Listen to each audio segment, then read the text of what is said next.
So I'm Stephanie Seguino. I'm from the University of Vermont, and I'm going to do a lecture on the macroeconomics of inequality, and in particular, intergroup inequality. So this looks like my classroom in the United States, where nobody's sitting in the front rows, everybody's in the back. Glad to see that things don't change wherever you go in the world. I'm going to try to do this for a bit. I know that Robert Blecker and Amit Bhadouri gave some lectures earlier today, and that's really good because a lot of the discussion around macroeconomics of intergroup inequality really has relied heavily on Kaleckian-type models. And so a lot of the models, if you're not already familiar with them, you will have been after Robert got done with you for sure. And so I will sort of build on some of that. What I'd like to do, especially given that time is limited, I'd like to talk a little bit more conceptually about how intergroup inequality can be embedded in macroeconomic models, and I'd like to give you an example of some of the work done by feminist economists. See, one of the things that I began to notice when I was doing work on inequality, my research actually started on South Korea, and I was looking at South Korea as a wage-led potentially a wage-led economy. And in doing that research, what really became apparent is that you couldn't understand South Korea's growth process without understanding gender. And in particular, that women and men were segregated into different parts of the economy with macroeconomic implications. And so I've gone on to do work in a number of these domains, and what has become apparent to me is that we are really in our infancy in understanding the role of intergroup inequality in affecting macroeconomic outcomes. Much of the research that has been done by sort of mainstream economists focuses on the size distribution of income or household income distribution. A great deal of work has focused amongst heterodox economists has focused on the functional distribution of income. But what I'm really interested in is other forms of intergroup inequality beyond class, because they do not perfectly overlap with class. So for example, racial inequality is salient in the United States, it's salient in Brazil, in the UK, and certainly in South Africa. Gender is salient in every country of the world, and native religion may be a form of intergroup inequality in Sri Lanka, in Myanmar, India, for example, and nationality status is important in a number of countries, and certainly in the Gulf states. So I'm going to focus primarily on racial and gender inequality and give you some examples of how these have been integrated into macro models, what the pathways are, if you will. And basically, the study of intergroup inequality is the study of the relationship between group distributions, right? So here's an example of some well-being variable. It could be income, it could be wealth, and so forth. And so female distribution is the blue line here, and the male distribution of this variable, whatever it is the green line. And the goal, of course, for many of us doing this work is how do we move the distribution on the left to overlap with that of the right so that we have intergroup equality as compared to inequality. So it could be blacks and whites, it could be Muslims and Hindus in some contexts and so forth. But that's the basic notion. When we talk about gender equality or racial equality, we're not saying that every single person in each group earns the same amount or has the same assets and so forth. What we're saying is that the distributions overlap with each other, and the question is, one of the policy questions, of course, is how do you get them to overlap? But you can't figure out the policy solution until you understand the underlying intergroup dynamics as they affect the macroeconomy.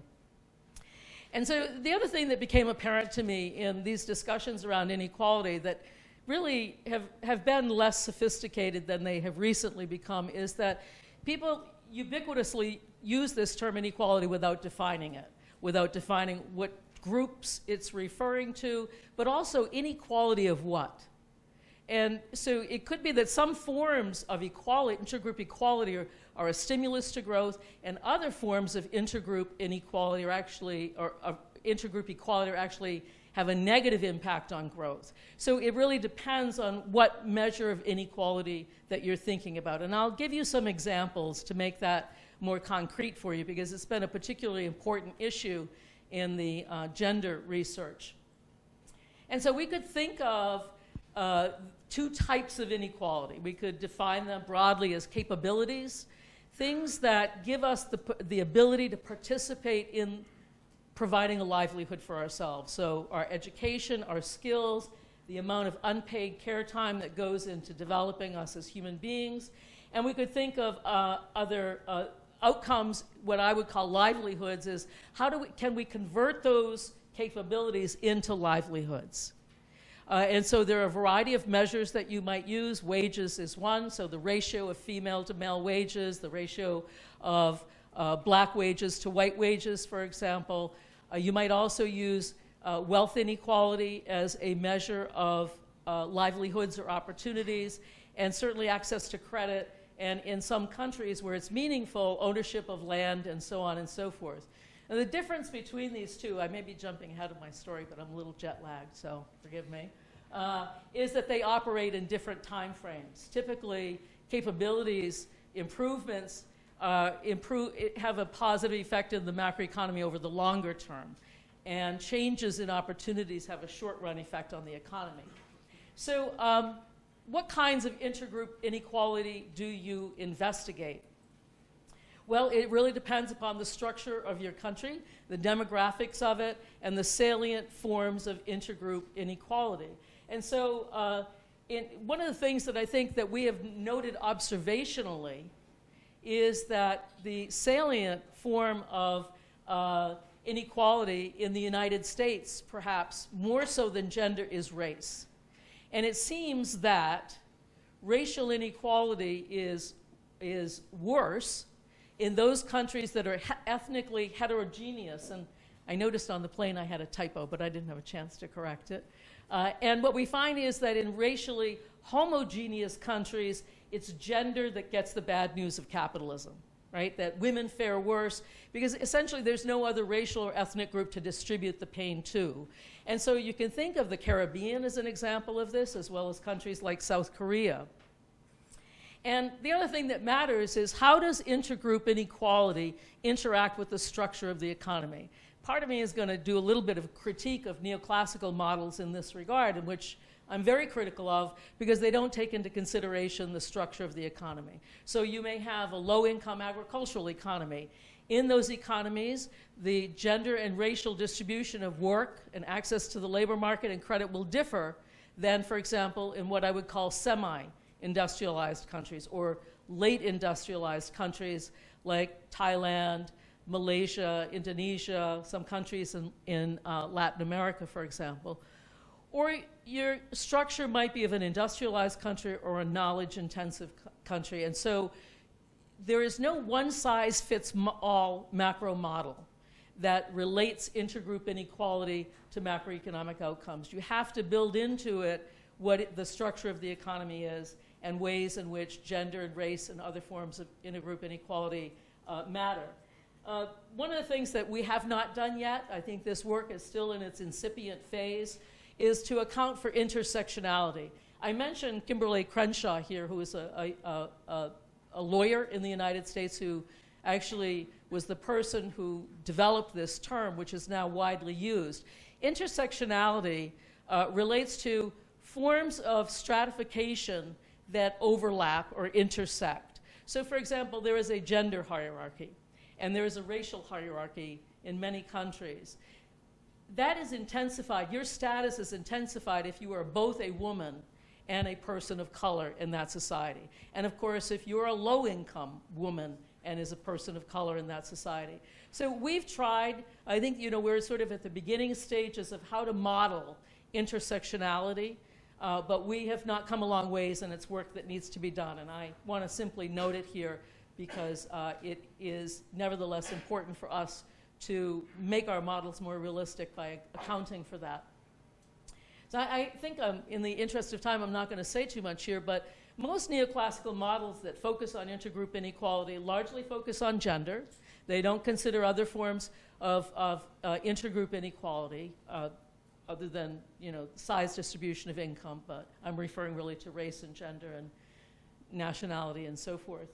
And they simply focus on human capital.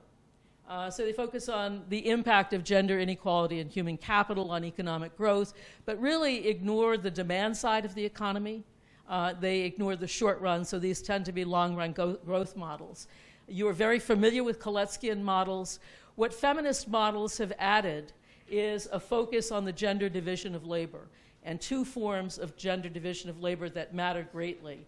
One is the gender division of unpaid labor, that is, who does the care work in the household, which then influences the gender division of labor in the paid economy. The more burden a particular group has for unpaid work, the less time they will be able to spend in the paid economy, and the lower their income will be. Moreover, there are dynamics of stratification in which the good jobs are allocated to those in the dominant group, and the worst jobs or the secondary labor market jobs tend to be allocated to those who are at the bottom of the status hierarchy, whether it's men or, whether it's people of color or women. Stratification economics, I hope you will be interested in this as an emerging field, subfield of economics, and I have increasingly migrated in that direction. Stratification economics is really a combination of sociology and economics.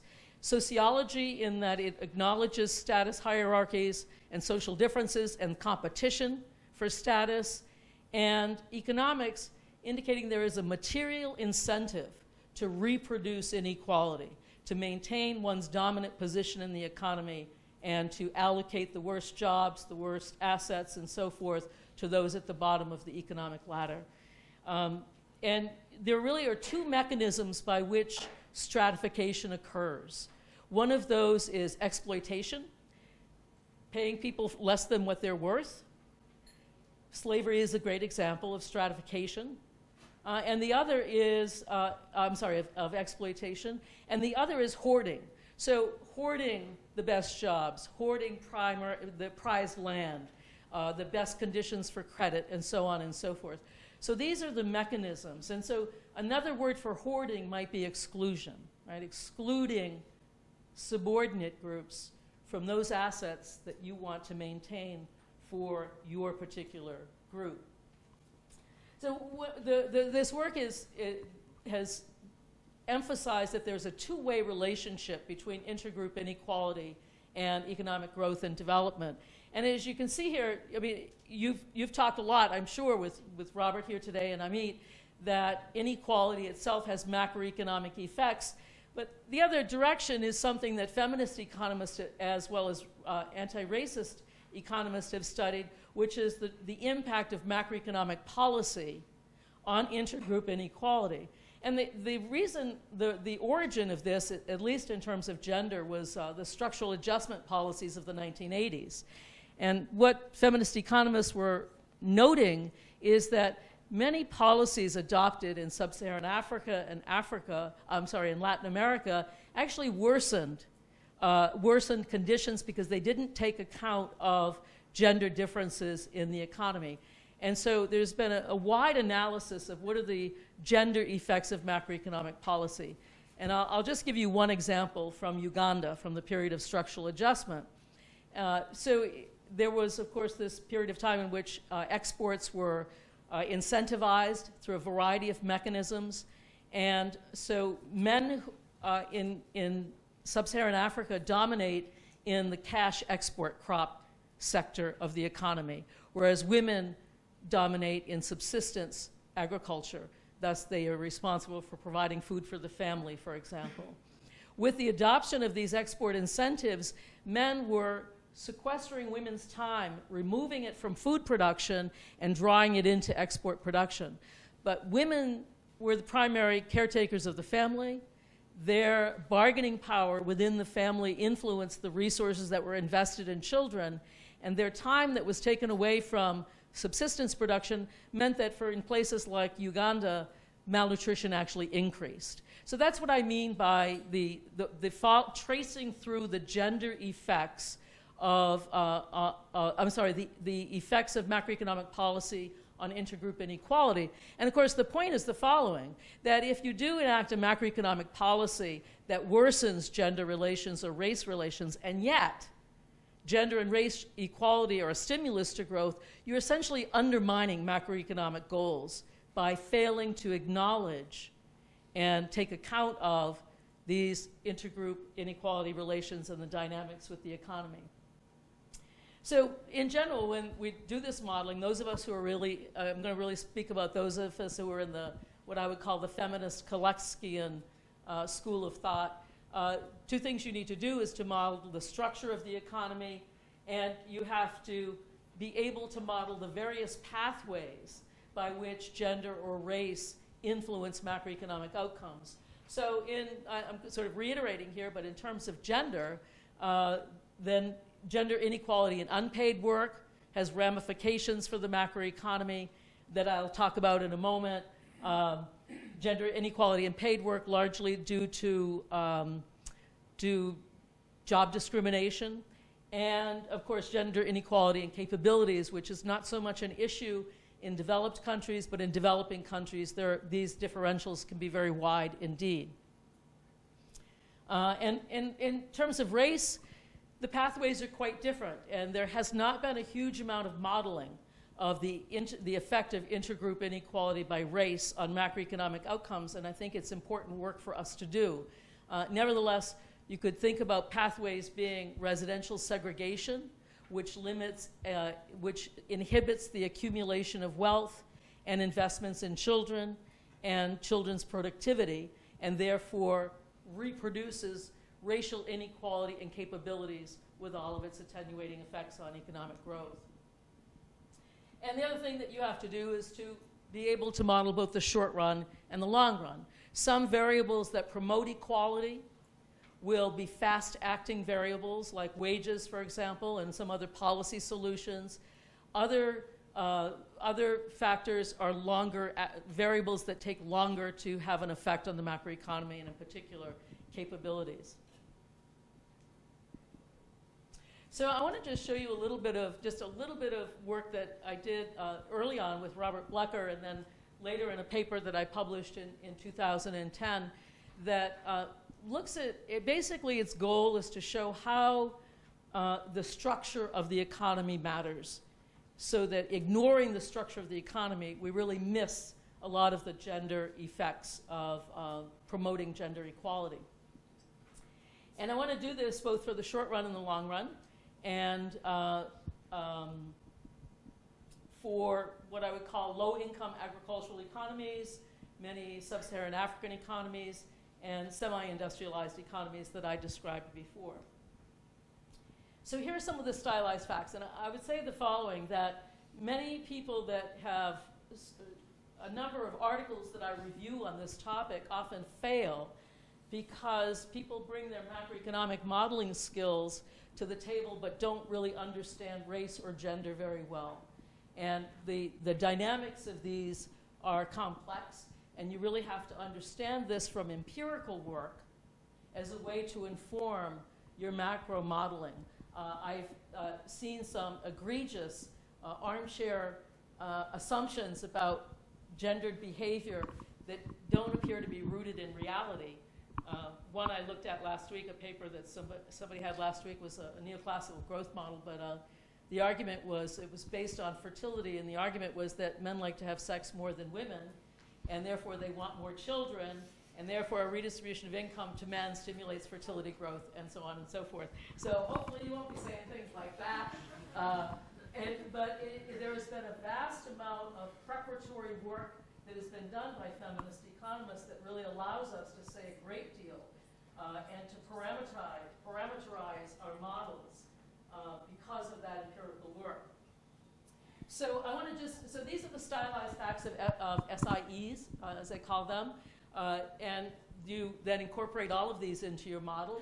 So there's gender job segregation in many of these countries. So women have been segregated into labor-intensive export industries, such as Bangladesh, South Korea earlier on, a number of other countries. And men tend to be employed either in non-tradables or capital-intensive tradables industries. And exports predominantly are price elastic because they're dominated by labor-intensive exports, and as compared to the goods in the oligopolistic non-tradable sector or even the export capital-intensive sector that men dominate. And also export firms are mobile. They're mobile, why? Because they are labor-intensive, and it's fairly easy for these firms to move from one country to another relative to the more oligopolistic or capital-intensive export industries in a number of these countries. And we have this assumption that capitalists save at a higher rate than workers, and there's very little evidence. Actually, there's a lot of empirical work that still needs to be done. We don't have a huge amount of empirical evidence on whether men and women differ in their savings rates in these countries, but we do have a little.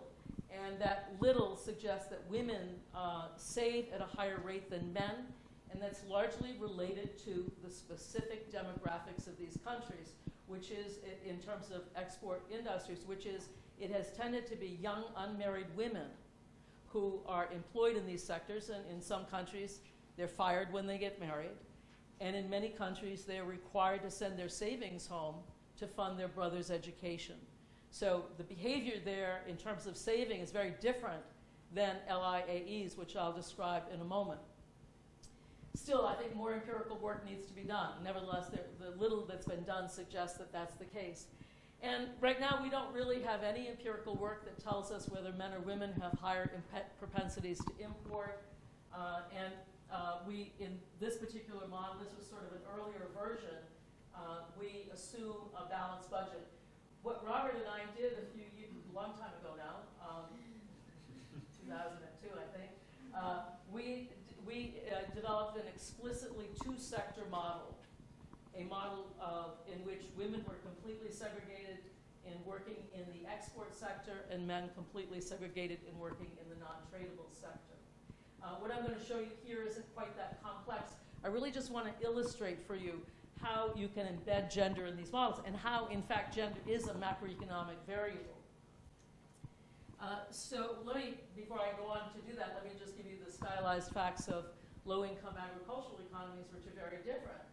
Unlike semi-industrialized economies, where women are concentrated in the export sector, in low-income agricultural economies, men tend to be concentrated in the export sector, producing cash crops, in particular in sub-Saharan Africa.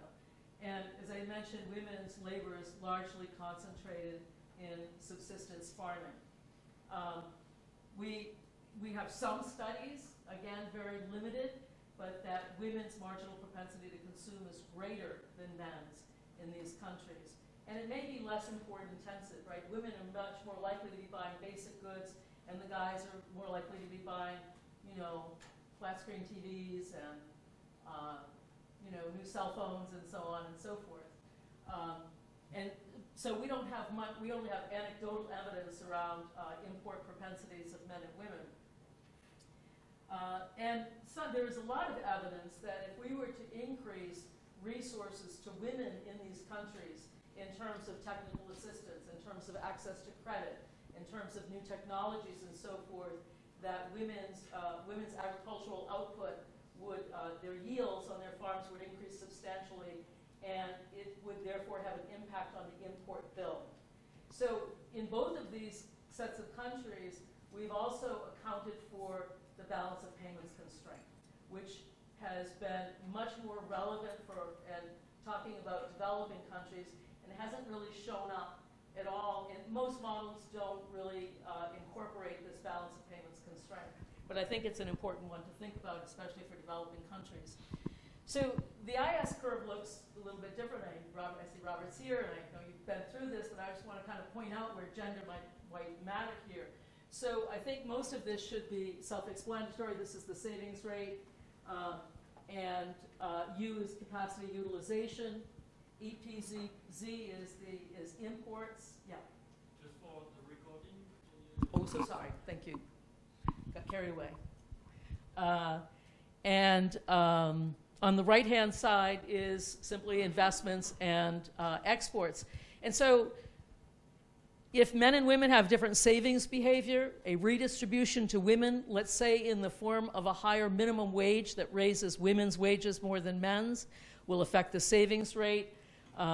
Depending upon import propensities, it may also affect imports, and I'll talk a little bit about this equation at the bottom. And on the right-hand side, investment will be influenced by women's wages. The more open the economy, the larger the negative effect on investment of higher female wages, the so-called mobility effect, if you will. And finally, in terms of exports, higher female wages will, because of women's concentration in semi-industrialized economies, will reduce exports, but in low-income agricultural economies may have very little effect at all, right? Because women don't tend to be employed in the export sector. And just going back to investment for low-income agricultural economies, higher investment in higher female wages in that sector might actually increase investment, especially on-farm investment in an agricultural economy. So the motivation actually for writing this paper was that gender effects do differ substantially depending upon the structure of the economy and the gender division of labor. And that kind of simple equilibrium condition on the demand side points to those points of difference. So this is, I'm not going to spend too much time on this because you can read it. I really would like to be able to go through some of the other work that's been done. But you can see then that, for example, if female wages influenced imports, it would show up in this equation. And I'm just looking at the second term here. So this shows up in the second term in the terms of a gender redistribution on consumption. And insofar as women's consumption is import intensive, then obviously it's going to increase imports and vice versa.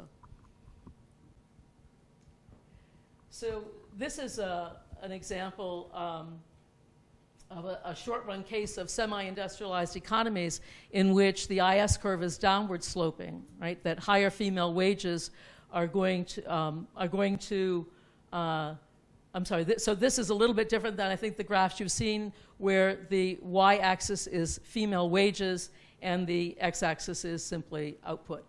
And what you see here is that an increase in female wages has a negative effect on output due to its impact on investment. Firms are mobile, and therefore there's likely to be a large decline in investment as a result of higher female wages.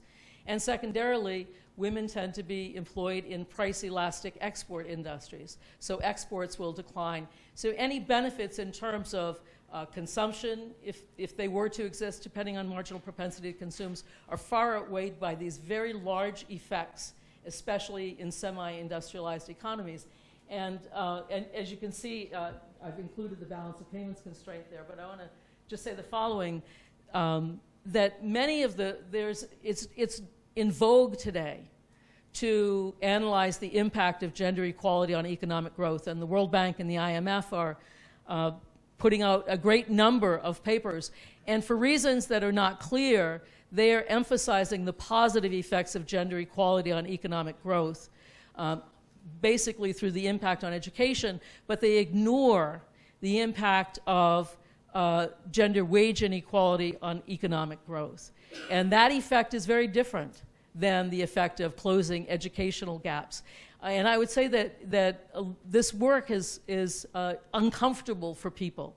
To argue that somehow gender inequality is a stimulus to growth makes people very uncomfortable. But I don't think you can ignore, I don't think you can develop good macroeconomic policies unless you really understand the underlying dynamics. And we observe this, that when female wages rise, firms run and exports decline.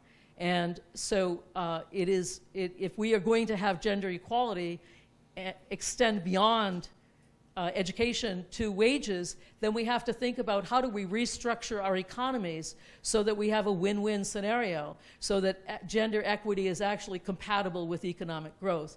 A lot of the other reason for first doing this work was also to understand that South Korea's success as an export-led economy was largely built on gender discrimination. I'm a little concerned about running out of time, and I will be happy to share the PowerPoint with you. I would just say quickly, and I'm going to skip on to some other things here.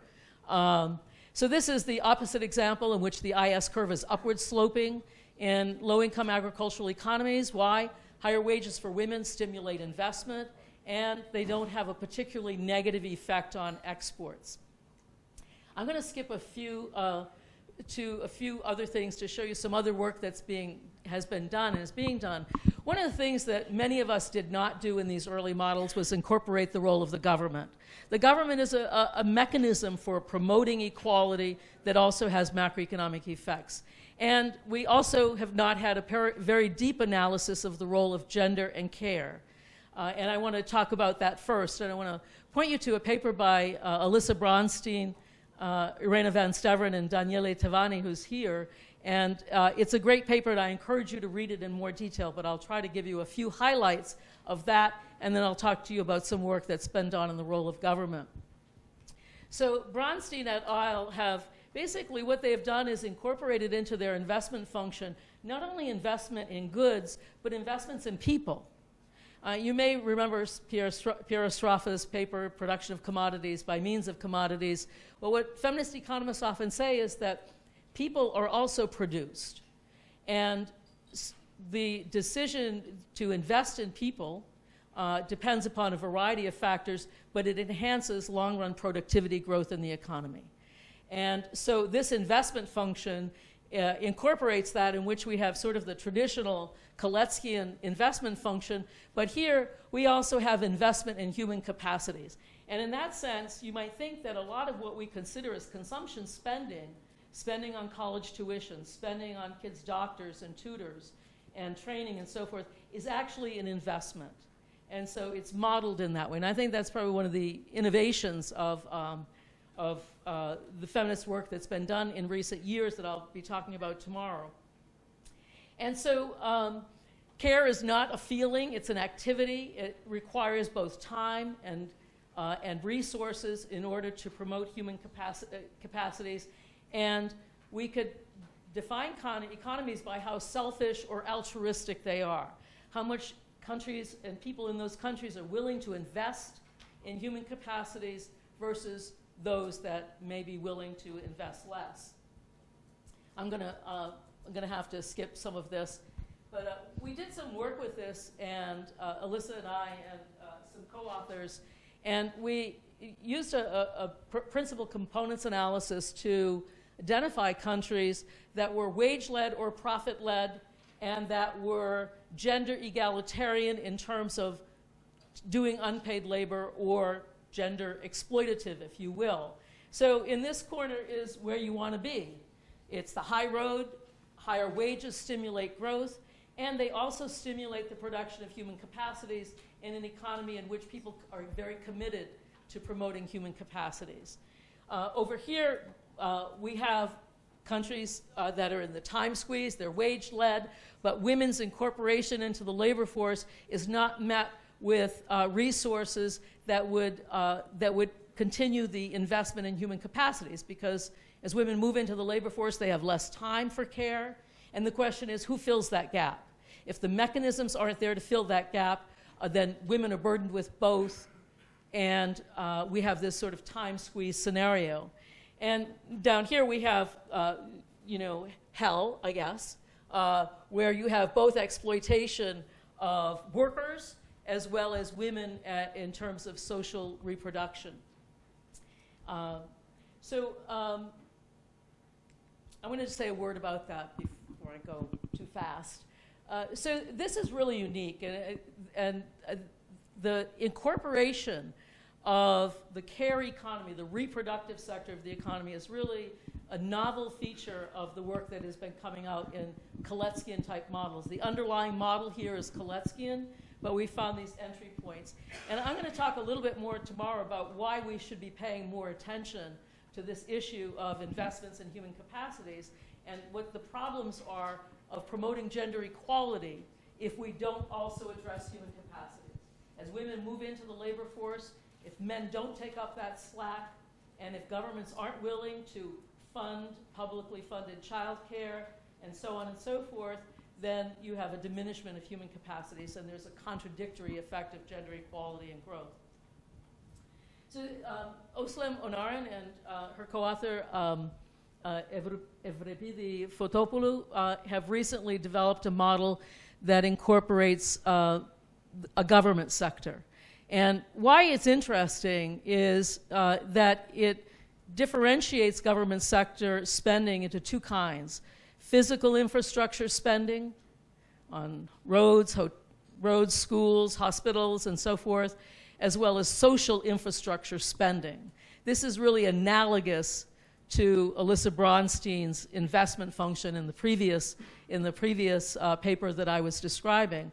And in this, women tend to work in the social infrastructure sector, right? They tend more likely to be teachers, nurses, so healthcare workers, and so on and so forth. And men tend to dominate in physical infrastructure, construction industry, and so on and so forth.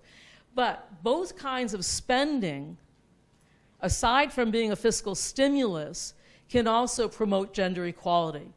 Investments in physical infrastructure in developing countries can reduce women's care burden and move them into the paid economy.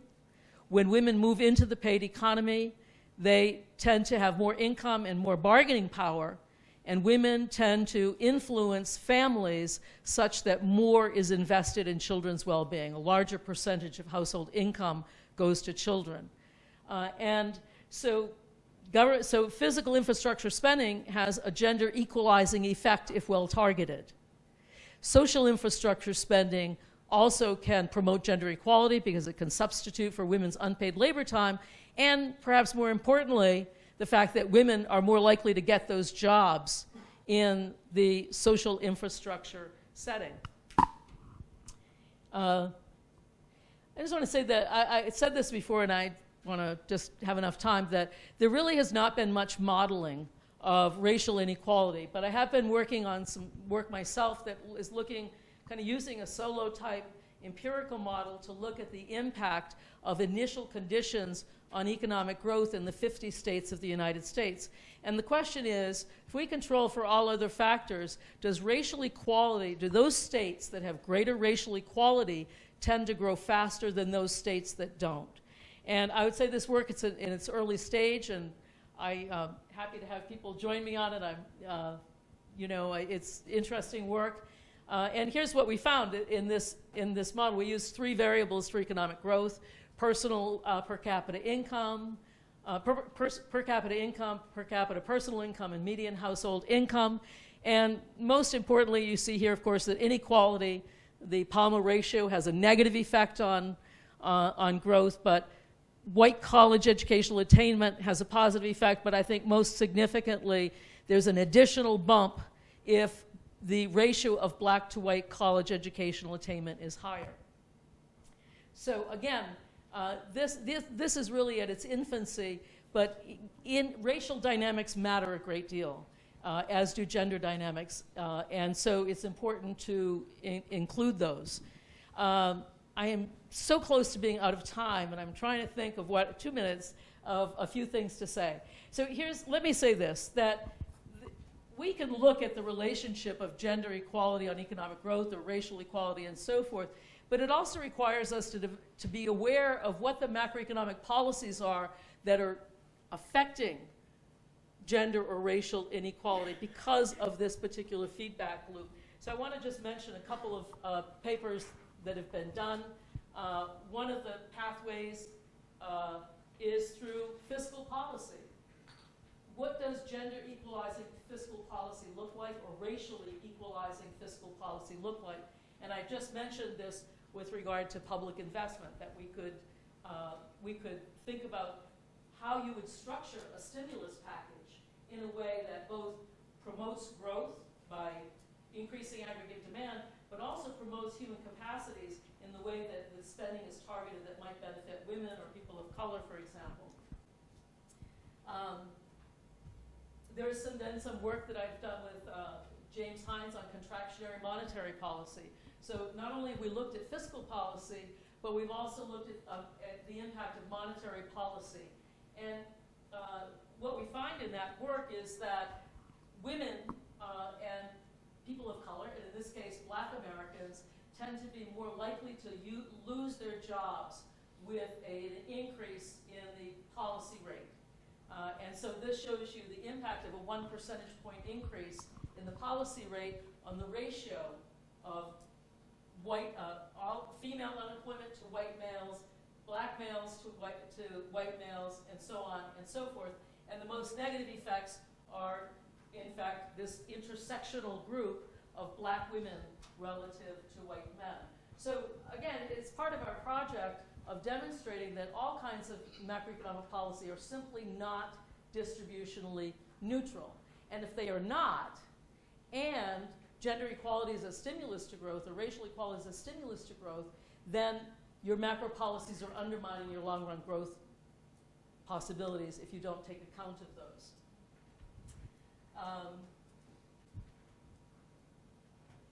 I'll just mention this because Philip Orestes was just here, but some great work has been done by Gary Dimsky and his colleagues, as well as Philip Orestes and others, that are looking at the relationship between the financial crisis, the policies that led to the crisis, and its impact both in terms of race as well as gender. And one of the things that is very interesting about Gary's work is that he's argued that for many years Blacks and single mothers were super excluded from credit markets, but they were super included in predatory lending, financialization, which of course is a form of exploitation, and with its knock-on effects in that racial wealth inequality has increased substantially since the Great Recession. And wealth inequality in the United States has a huge impact on children's educational attainment, because it is through that wealth that many families fund children's educational attainment.